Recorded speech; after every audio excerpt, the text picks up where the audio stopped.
My dear young learner, how are you? I hope that you are nice by the mercy of Allah. I am also fine.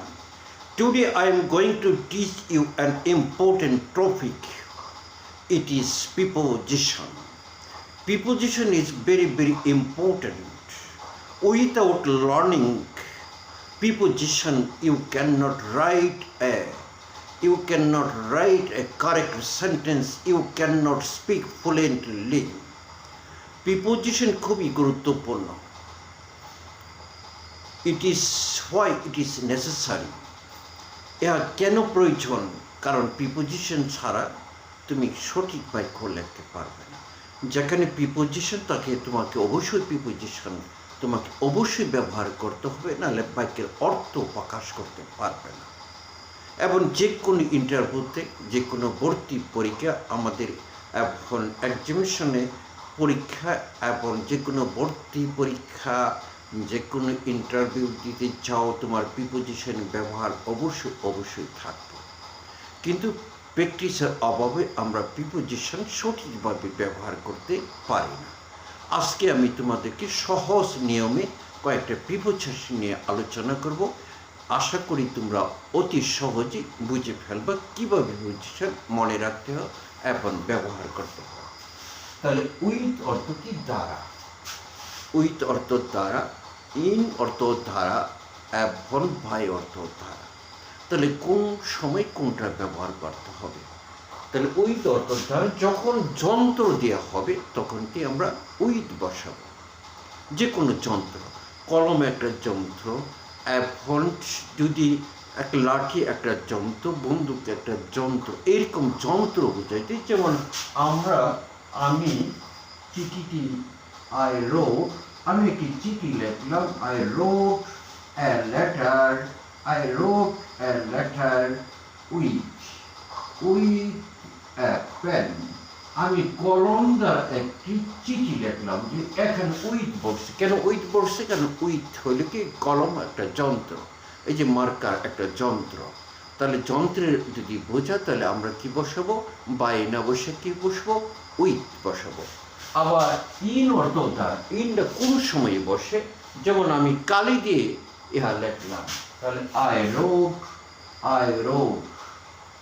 wrote it. আমি লিখলাম in. এখানে কি বসে?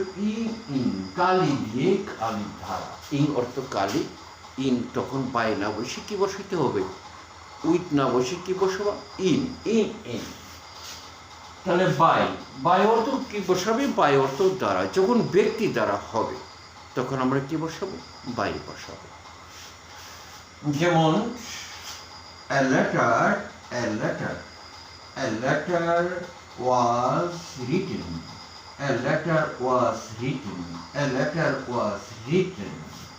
by me.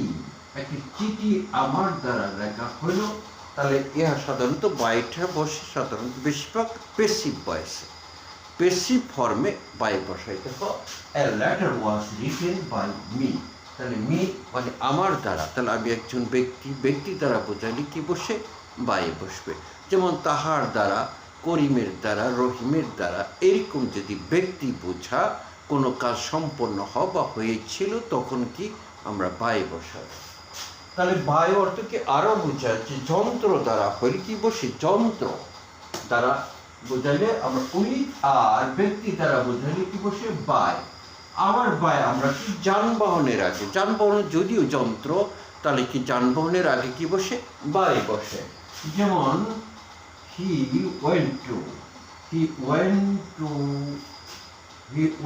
to দিয়া, সে সেখানে গেল বা ঢাকা গেল বাই ট্রেন. তাহলে ট্রেন, এই ক্ষেত্রেও আমরা উইথ না বসাই কি বসাবো? বাই বসাবো. তাহলে যানবাহনের যদি দ্বারা, বাস দ্বারা, বিমান দ্বারা, নৌকা দ্বারা যদি বোঝাতন, এই যানবাহন যদি কোনো স্থানে কোনো কিছু দ্বারা আমরা পৌঁছলাম যাই তখন কি বসবে? যানবাহন. তখন কি বসবে? আমরা কি উইথ না বসে কি বসবো? বাই বসাবো. এখন আমরা টু আর টিল. টু অর্থ পর্যন্ত, দুটোর মধ্যে কি পার্থক্য? তাহলে to denotes to denotes, to অর্থ পর্যন্ত, টু ডেনোটস দি প্লেস। যদি কোনো স্থান পর্যন্ত বোঝায় তাহলে আমরা টু বসাবো। আর স্থান পর্যন্ত, যেমন আই ওয়াক, আমি হাঁটলাম টু দি রিভার, নদী পর্যন্ত হেঁটে গেলাম। তাহলে টু অর্থ কি? পর্যন্ত। আবার টিল অর্থ পর্যন্ত। তাহলে টু দ্বারা কোন পর্যন্ত? যদি স্থান পর্যন্ত। আমি কলেজ পর্যন্ত হেঁটে গেলাম, আমি মার্কেট পর্যন্ত হেঁটে গেলাম, তখন কি বসবো? I walk to the market, I walk to the college. আবার যদি, তাহলে স্থান, it denotes the place, to denote the place, আর টিল ডিনোট দি টাইম। যেমন আই উইল স্টে, আমি এখানে অবস্থান করব, স্টে হিয়ার, টিল মানডে, সোমবার পর্যন্ত আমি এখানে অবস্থান করব। তাহলে সোমবার একটা টাইম বোঝাচ্ছে, টিল ডেনোটস টাইম।